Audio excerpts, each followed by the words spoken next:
Essa imagem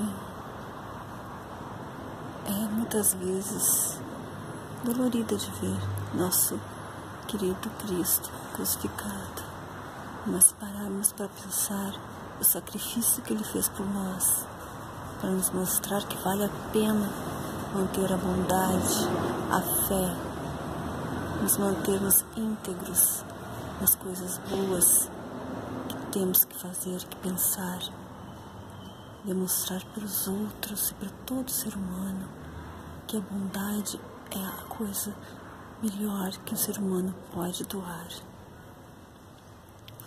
Obrigada, Jesus Cristo.